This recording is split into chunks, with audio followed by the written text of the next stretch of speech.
जय गुरुदेव। आज हम करेंगे चैप्टर 9 का श्लोक नंबर 33 श्लोक चैप्टर 9। आज के श्लोक में भगवान अपनी बात को कंटिन्यू करते हुए कहते हैं, किम पुनर्ब्रह्मणाः पुण्या भक्ता राजर्षयस्तथा अनित्यं सुखं लोकम् इमं प्राप्य भजस्व माम्। पुण्यः ब्रह्मणः, जो पवित्र आचरण करने वाले ब्राह्मण हैं, तथा राजर्षयः, और ऋषि स्वरूप क्षत्रिय। राजा क्षत्रिय होते थे, तो जो क्षत्रिय भी हैं और ऋषि स्वरूप हैं, राज ऋषि हैं, जो भक्तः किम पुनः इम, भगवान के भक्तों वे परम गति को हो जाएं, इसमें तो कहना ही क्या ना। अगर ये सब लोग परम गति को प्राप्त हो जाएं तो इसमें क्या बड़ी बात है। इमं अनित्यम असुखम लोकम प्राप्य माम भजस्व, इसलिए अनित्य और सुख रहित शरीर को प्राप्त करके तू मेरा भजन कर। क्या कहते हैं,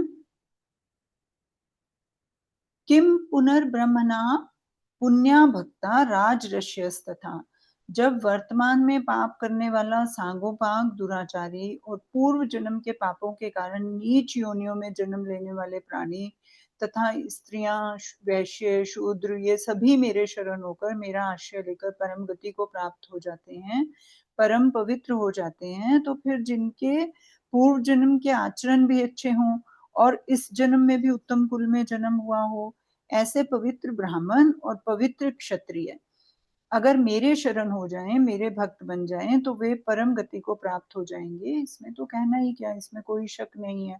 अर्थात वे निसंदेह ही परम गति को प्राप्त हो जाएंगे।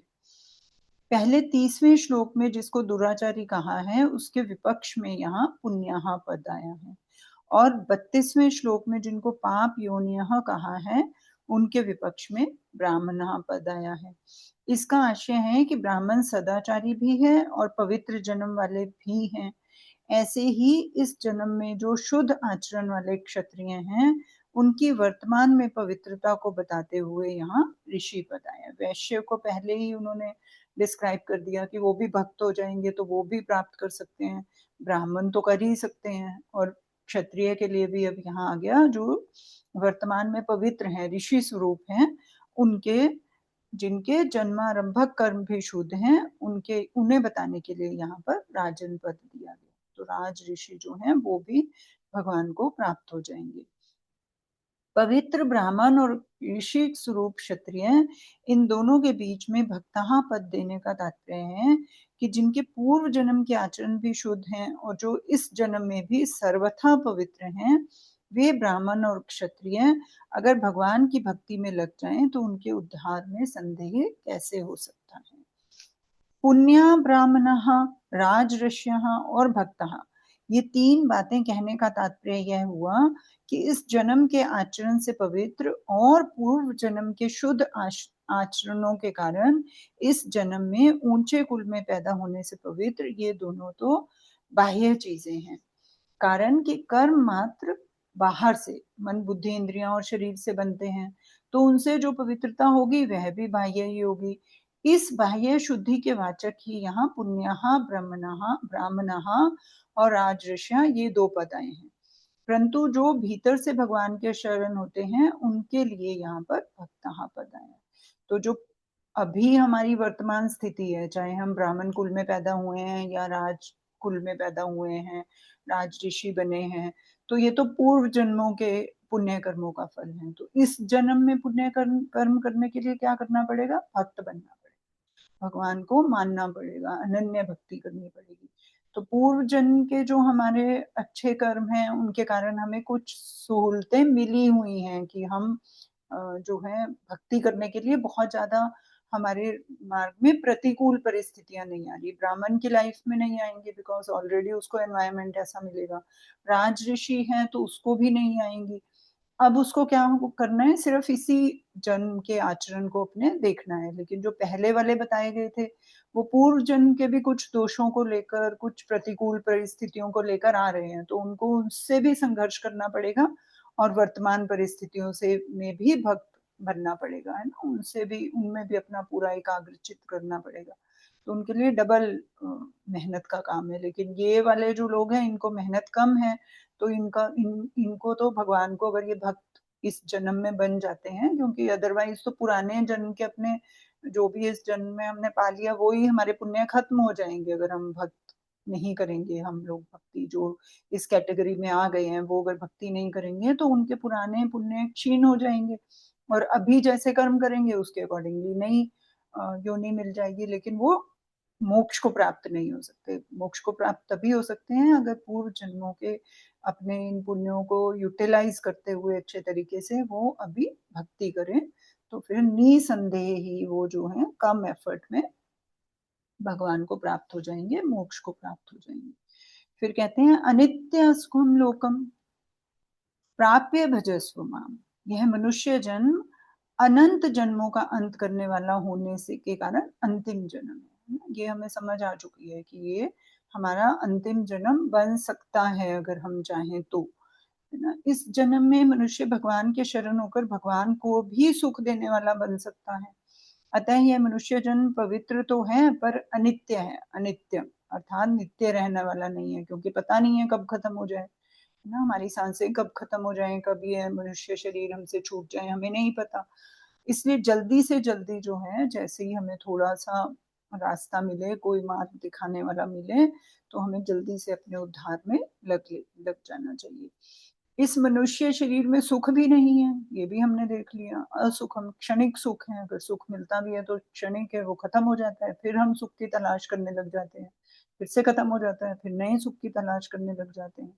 खाने को ही देख लो, खाने से तृप्ति का सुख है, भूख शांत होती है, वो ही बार बार खत्म होती रहती है, बाकी सबको तो छोड़ ही दो। नींद का सुख है ना, जो शरीर को रेस्ट मिलता है, वो हम एक बार सोते हैं फिर वापस हमें सोना पड़ता है अगले दिन रिचार्ज करने के लिए।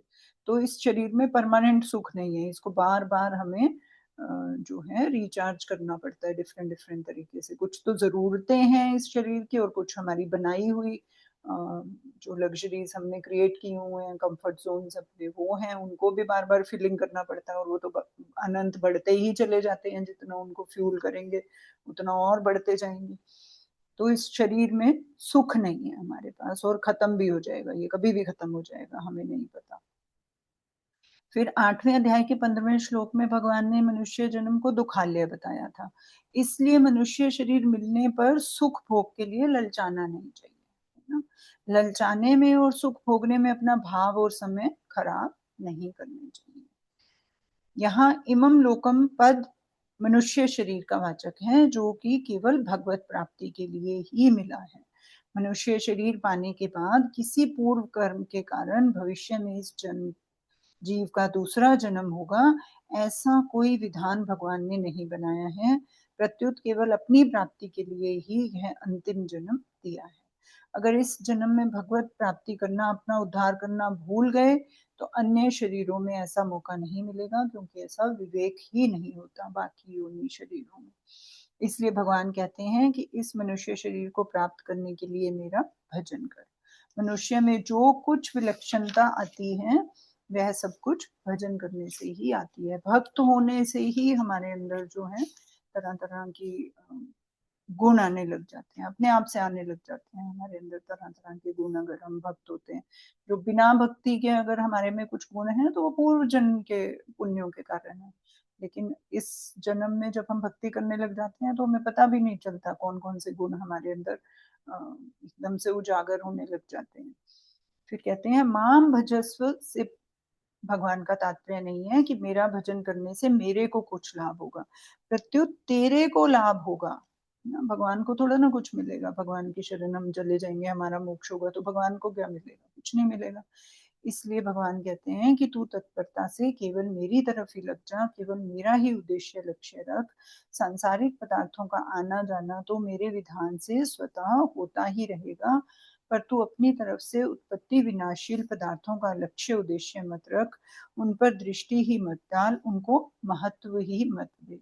उपभोग करो लेकिन महत्व मत दो, सदुपयोग करो, उपभोग भी नहीं, रादर सदुपयोग करो जो चाहिए जितना चाहिए उतना, लेकिन उन पर दृष्टि मत रखो, उनको उद्देश्य मत रखो, उनको महत्व मत दो। उनसे विमुख होकर तू केवल मेरे ही सम्मुख हो जा। मार्मिक बात क्या है? जैसे माता की दृष्टि बालक के शरीर पर ही रहती है, ऐसे ही भगवान और उनके भक्तों की दृष्टि प्राणियों के स्वरूप पर ही रहती है। वह स्वरूप भगवान का अंश होने से शुद्ध है, चेतन है, अविनाशी है। परंतु प्रकृति के साथ संबंध जोड़कर वह तरह-तरह के आचरणों वाला बन जाता है। 29वें श्लोक में भगवान ने कहा कि मैं संपूर्ण प्राणियों में सम हूँ। किसी भी प्राणी के प्रति मेरा राग और द्वेष नहीं है। मेरे सिद्धांत से, मेरी मान्यता से और मेरे नियमों से सर्वथा विरुद्ध चलने वाले जो दुराचारी से दुराचारी हैं, वे भी जब मेरे में अपनापन करके मेरा भजन करते हैं, तो उनके वास्तविक स्वरूप की तरफ दृष्टि रखने वाला मैं उनको पापी कैसे मान सकता हूँ? क्योंकि जो भक्त होते हैं और भगवान होते हैं, वो नित्य की तरफ, सत्य की तरफ उनकी दृष्टि होती है और सत्य तो स्वयं ही है, भगवान का ही अंश है। तो जो भी चेंजिंग चीज़ है उसकी तरफ उनकी दृष्टि ही नहीं जाती। अभी हमारे साथ क्या होता है, किसी ने हमारे ऊपर गुस्सा किया कभी, तो हमने उसको पकड़ लिया। जबकि वो जो गुस्सा है वो आने-जाने वाला है ना? आज अभी किया 10 मिनट मान लो 1 दिन में 1 बार गुस्सा किया 10 मिनट के लिए, फिर 5 घंटे तक कोई गुस्सा नहीं किया। लेकिन हमने क्या किया, जो क्रोधपूर्वक कही गई एक बात थी वो 5 मिनट, उसको हमने पकड़ लिया। क्योंकि जो मनुष्य का माइंड है उसकी क्या है, दोष दृष्टि होती है। हमारी जो दृष्टि होती है स्वाभाविक तरीके से, मतलब जब तक इसको एफर्ट करके चेंज ना किया जाए, दिस इज नेचुरल टेंडेंसी कि जो जीवात्मा है, क्योंकि उसका शरीर के साथ संबंध है, प्रकृति के साथ संबंध है, तो उसकी हमेशा ही दोष दृष्टि रहेगी। वो दोष देखता है और दोष को पकड़ लेता है। लेकिन जो भक्त होते हैं और जो भगवान स्वयं होते हैं, भक्त क्या हुए, भक्त ने भी अपने आप को भगवान का अंश मान लिया और एक्चुअल में तो सभी भगवान का अंश है। भगवान भक्त जो है भगवान के अंश के साथ तादात्म्य करने लग जाते हैं, तो भगवत स्वरूप हो जाते हैं। तो उनकी दृष्टि दोष पे जाती ही नहीं, जाती भी है तो उसका जो भी यथोचित समाधान करके उसको छोड़ देती है। जो भी उस टाइम पे तत्कालीन समाधान उस दोष का समझ में आता है, बुद्धि देती है, उसको करके फिर शांत हो जाती है। वो उसको पकड़ती ही नहीं है, वहाँ पे अटकती ही नहीं है। क्यों? क्योंकि उनकी दृष्टि जो है स्वयं पर, जीवात्मा पर, भगवान के अंश पर, चैतन्य पर रहती है, ना कि प्रकृति में चेंजिंग चीज़ों पर रहती है। तो इसलिए भगवान कहते हैं कि मेरी दृष्टि तो पापियों के पापपन पर रहती ही नहीं, क्योंकि वो जो पापपन है वो प्रकृति का अंश है और आने-जाने वाला है, गुणों का स्वभाव है, तो चेंज हो जाएगा। तो जो स्वयं है, आत्मा है, उसके ऊपर मेरी दृष्टि रहती है, इसलिए मैं उनको अपना लेता हूँ। फिर कहते हैं कि और उनके पवित्र होने में देरी कैसे ही लग सकती है? कारण कि मेरा अंश होने से वे सर्वथा पवित्र हैं ही, ऑलरेडी ही पवित्र हैं। केवल उत्पन्न और नष्ट होने वाले आगंतुक दोषों को लेकर वे स्वयं से दोषी कैसे हो सकते हैं? और मैं उनको दोषी कैसे मान सकता हूँ? वे तो केवल उत्पत्ति विनाशशील शरीरों के साथ मैं और मेरापन करने के कारण माया के परवश होकर दुराचार में पापाचार में लग गए थे। भगवान और भक्त दोनों को पता है कि किसी कारणवश इनकी जो प्रवृत्ति है अभी दुराचार की तरफ जा रही है या पापाचार की तरफ जा रही है, बट एक्चुअल में ये नहीं है and it can change any time. पर वास्तव में जो है वो सच्चिदानंद हैं, भगवान के ही अंश हैं। ऐसे ही जो पाप योनियों वाले हैं, अर्थात पूर्व के पापों के कारण जिनका चंडाल आदि नीच योनियों में और पशु पक्षी आदि तिर्यक योनियों में जन्म हुआ है, वे तो अपने पूर्व के पापों से मुक्त हो रहे हैं। अधोगति में क्यों जाते हैं, पाप योनि में क्यों जाते हैं? पूर्व के पाप के कारण। तो पूर्व के पाप के कारण वहां चले गए, तो इसका मतलब पूर्व के पाप क्षीण हो रहे हैं, खत्म हो रहे हैं। अतः ऐसे पाप योनि वाले भी अगर मेरे शरण होकर मेरे को पुकारे तो उनका भी उद्धार हो जाएगा, वो भी मुक्त हो जाएंगे। इस प्रकार भगवान ने वर्तमान के पापी और पूर्व जन्म के पापी, इन दो नीचे दर्जे के मनुष्यों का भी वर्णन कर दिया है। अब आगे भगवान ने मध्यम दर्जे के मनुष्यों का वर्णन किया है। पहले स्त्रीय पद से स्त्री जाति मात्र को लिया है। इसमें ब्राह्मणों और क्षत्रियों की स्त्रियां भी आ गई, जो वैश्यों के लिए भी वंदनीय हैं। ना ब्राह्मण और क्षत्रियों की स्त्रियां जो हैं, स्त्री जाति ही सबके लिए वंदनीय है, चाहे वो कोई से भी कुल की जाति हो, अतः इनको पहले रखा गया। जो ब्राह्मणों और क्षत्रियों के समान पुण्यात्मा नहीं है पर द्विजाति हैं, वे वेश्य हैं। जो द्विजाति नहीं है अर्थात जो वेश्यों के समान भी पवित्र नहीं है, वे शूद्र हैं। तो स्त्रियां, वैश्य और शूद्र भी मेरा आश्रय लेकर परम गति को प्राप्त हो जाते हैं और फिर जो है उत्तम दर्जे के मनुष्य हैं, जो कि पूर्व जन्म में अच्छे आचरण होने से इस जन्म में ऊंचे कुल में पैदा होने से पवित्र हैं, ऑलरेडी पवित्र हैं। ऐसे ब्राह्मण और क्षत्रिय भी मेरा आश्रय लेकर परम गति को प्राप्त हो जाएंगे, इसमें कोई भी संदेह नहीं है। तो कुल मिला के सब के सब अधिकारी है ना, अभी किसी भी स्टेट पर हैं, किसी भी योनि में हैं, किसी भी वर्ण आश्रम में हैं, किसी भी धर्म में हैं, सब के सब अधिकारी हैं। भगवान ने ये बोल दिया, there is no discretion at all. फिर भगवान कहते हैं कि भक्ति के 7 अधिकारी बताए थे, कौन कौन से? दुराचारी, पाप योनि, स्त्रियां, वैश्य, शूद्र, ब्राह्मण, क्षत्रिय। इन सातों में सबसे पहले भगवान को श्रेष्ठ अधिकारी का अर्थात पवित्र भक्त ब्राह्मण या क्षत्रिय का नाम लेना चाहिए था। राजऋषि या ब्राह्मण को सबसे पहले बोलना चाहिए था कि ये तो मेरे भक्ति के हैं ही है अधिकारी, बट बाकी भी हैं, ऐसे कहना चाहिए था ना कायदे से। तो लेकिन भगवान ने क्या किया, सबसे पहले दुराचारी का नाम लिया, सबसे निम्न कैटेगरी का नाम लिया है, जो अभी देखने में हमें लग रहा है कि इसका तो कुछ उद्धार हो ही नहीं सकता। ये तो प्रेजेंट में दुराचार पर दुराचार करे चला जा रहा है, सुदुराचारी है अभी प्रेजेंट टेंस में। तो हमें लगता है इसका नहीं कभी भी कल्याण हो सकता है ना। तो क्या हो गया, इसका कारण यह है कि भक्ति में जो जितना छोटा और अभिमान रहित होता है, भगवान को उतना ही प्यारा लगता है। भगवान को कौन प्यारा लगता है? जो भक्ति में अपनी भक्ति के गाने नहीं गाता कि मैं बहुत बड़ा भक्त हूँ। ज्ञानी को भक्ति का, भक्त को भी एक बारी को भक्ति का, जो ऑलरेडी जो एस्टेब्लिश्ड भक्त हो, उसको अपनी भक्ति का अभिमान हो सकता है कि मैं तो सुबह में माला करता हूँ, 10 माला करता हूँ, रात शाम को भी 21 माला करता हूँ, मैं तो ये भी करता हूँ, मैं तो वो भी करता हूँ। सब अभिमान हो सकते हैं, लेकिन दुराचारी क्या होगा, उसको कभी अभिमान नहीं होगा, क्योंकि वो तो एस्टेब्लिश्ड दुराचारी है समाज के द्वारा, अपने पर्सनल उसके द्वारा। तो अगर वो थोड़ी भी भक्ति करेगा तो उसको, ज्यादा भी करेगा तो उसको कभी भी अभिमान नहीं होगा। तो दुराचारी में क्या है, अच्छाई का, सद्गुणों सदाचारों का अभिमान ही नहीं होता, उसमें तो दीनता रहती है, स्वाभाविक ही छोटापन और दीनता रहती है दुराचारी में, कि मैं तो हूं ही दुराचारी, ये कर भी लिया तो क्या ही मिलेगा मुझे, है ना। इस तरह का थोड़ा सा निम्न फीलिंग रहती है, लो फीलिंग रहती है। तो भगवान ने उसको उद्धार करने के लिए कि डोंट फील लो, है ना, अपना गिल्ट में मत जाओ, इस तरह का भगवान ने उसको समझाते हुए, समझाने के लिए ये बोला कि तुम्हारा भी उद्धार पॉसिबल है, रादर हो ही जाएगा अगर तुम मेरी शरण आ जाओगे तो। तो भगवान ने सिद्ध भक्तों को प्यारा और साधक भक्तों को अत्यंत प्यारा बताया है। 12वें अध्याय में भगवान ने बोला है कि सिद्ध भक्त हैं वो तो मुझे प्यारे हैं ही हैं, लेकिन जो साधक हैं, जो भक्ति मार्ग पर चल रहे हैं, क्योंकि उनको भक्ति का अभिमान ही नहीं है, वो कभी एक्सेप्ट ही नहीं करेंगे कि हमने भगवान को पा लिया है। वो हमेशा यही बोलते रहेंगे हम तो रास्ते पे चल रहे हैं, अभी तो और चलना बाकी है। तो वो भगवान को और भी प्यारे होते हैं, उनके ऊपर भगवान की विशेष कृपा होती है। वही बात की छोटा बालक या कोई कम बुद्धि वाला बालक हो, है ना, कोई स्पेशल चाइल्ड हो किसी का, तो उसको ज्यादा केयर करनी पड़ती है, और करते हैं वो उसको अपनी रिस्पॉन्सिबिलिटी समझ के करते हैं कि ये तो करना ही है, ये तो मेरा काम है, मैं नहीं करूंगा तो कौन करेगा। ऐसे ही जो खुद पे अभिमान नहीं करता कि मैंने भगवान को पा लिया, या भगवान भक्ति मेरी सिद्ध हो गई, साधना मेरी सिद्ध हो गई, ज्ञान मेरा सिद्ध हो गया, या वॉट एवर, जो भगवान के ऊपर डिपेंडेंट रहता है। साधक क्या है, अभी भी डिपेंडेंट है, वो अभी भी बोलेगा कि भगवान आप जो करोगे ना वही होगा, है ना। तो और साधक और ज्ञानी तो बोलेगा ठीक है जो हो रहा है मैं उसमें सही हूँ, तो भगवान कहेंगे ठीक है फिर जो हो रहा है वो उसी में ठीक रहे। लेकिन साधक क्या बोलेगा, भगवान जो आप कर रहे हो, है ना, आप मुझे पता है सही करोगे, आप सब बढ़िया करोगे, तो उसके साथ बढ़िया होता जाएगा फिर। तो साधक जो है वो ज्यादा प्यारा है सिद्ध भक्त से।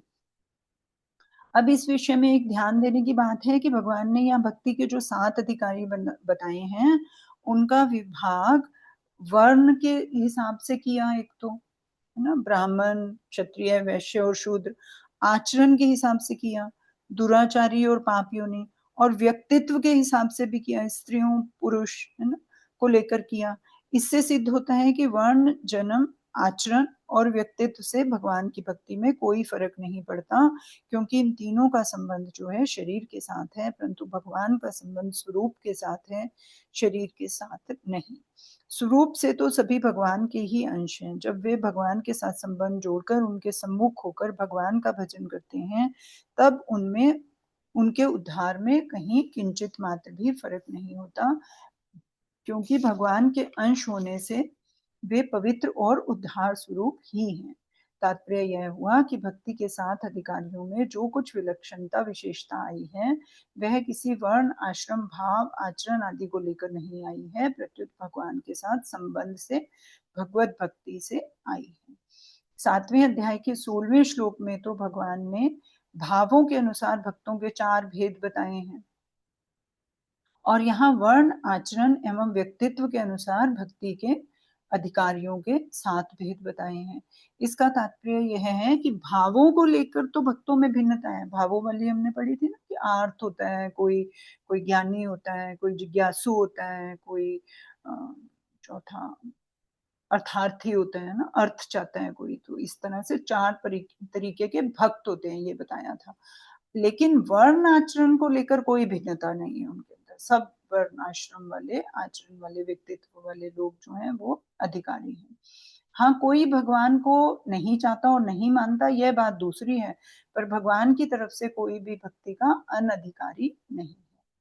मात्र मनुष्य भगवान के साथ संबंध जोड़ सकते हैं, क्योंकि ये मनुष्य भगवान से स्वयं विमुख हुए थे।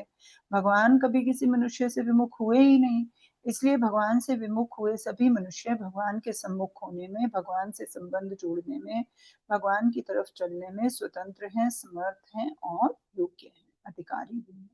इसलिए ये भगवान की तरफ चलने में किसी को भी किंचित मात्र भी निराश नहीं होना चाहिए। परिशिष्ट भाव क्या है? 30वें से 33वें श्लोक तक भगवान ने भक्ति के तथा भगवत प्राप्ति के 7 अधिकारियों के नाम लिए हैं। दुराचारी, पाप योनि, स्त्रियां, वेश्य, शूद्र, ब्राह्मण और क्षत्रिय। इन सातों में बाहर का कोई भी प्राणी नहीं है। कैसा ही जन्म हो, कैसी ही जाति हो, पूर्व जन्म के कितने ही पाप हों, पर भगवान और उनकी भक्ति के मनुष्य मात्र अधिकारी हैं।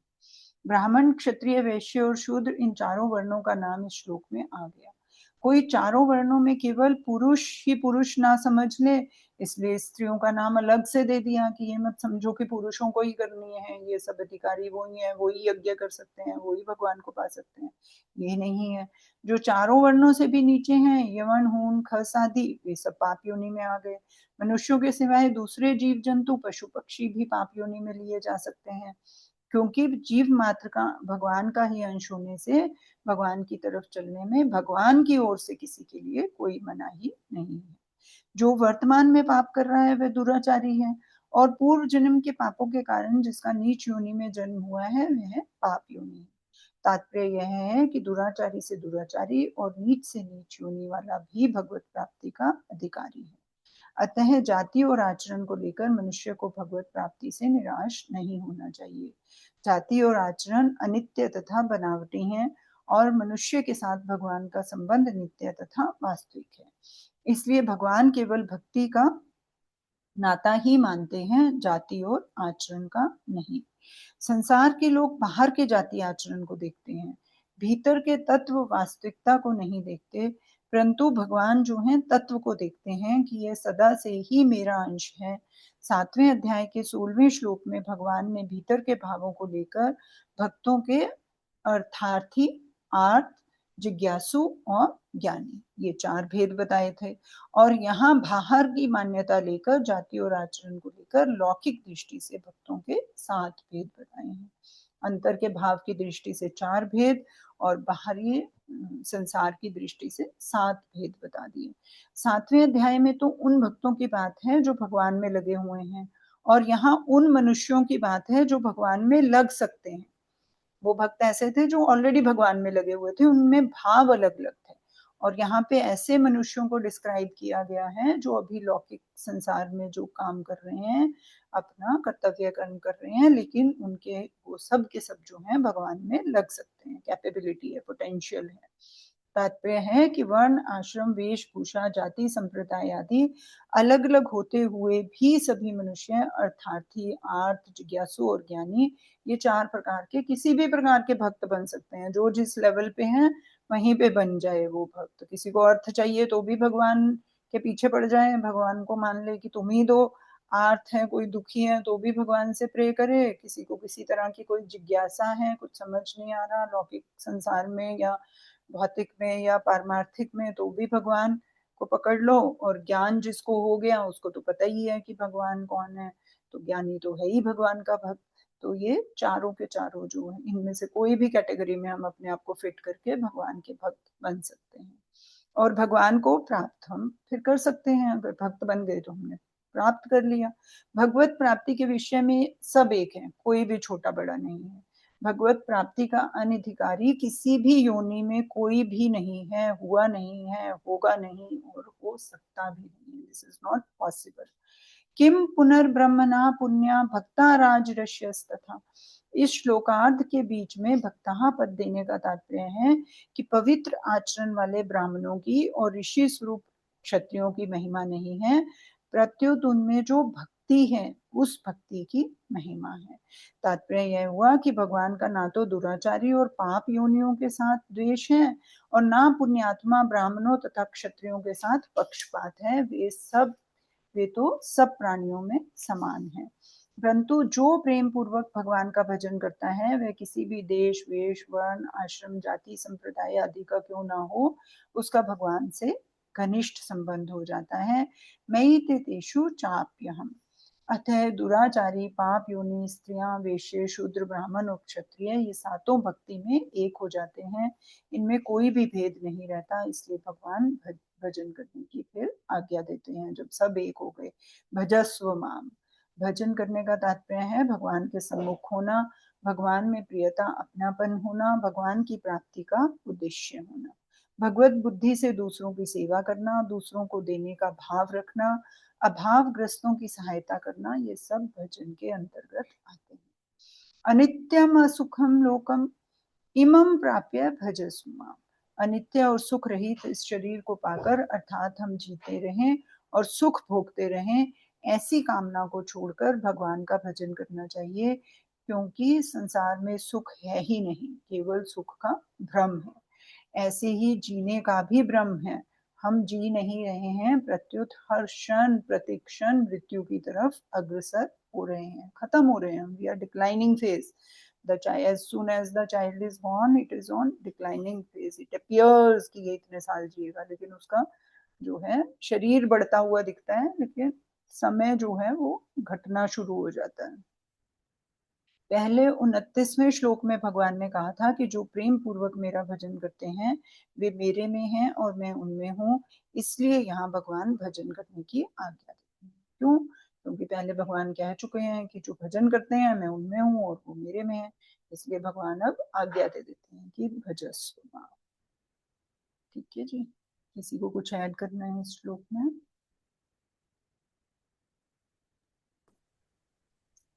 भगवान तो सबको कहते हैं कि आप मेरी शरण में आ जाइए, सब कुछ कर ले।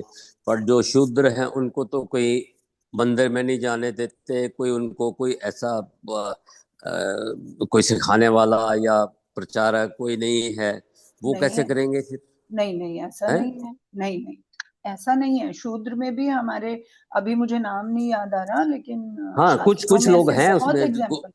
हाँ, बहुत हैं, but those are very rare, हाँ नॉट इवन नहीं, फ्यू। क्यों क्यों शूद्र बने वो? क्योंकि उनका विवेक उतना डेवलप नहीं होता ना। पुराने, हम किसी भी वर्ण में, आश्रम में क्यों जन्म लेते हैं? क्योंकि हम अपने पुराने कर्मों की वजह से वो इस जन्म में शूद्र क्यों बने? क्योंकि उन्होंने वैसा विवेक डेवलप ही नहीं किया था पुराने, तो अभी वो अधिकारी ही नहीं बने मोक्ष प्राप्ति के।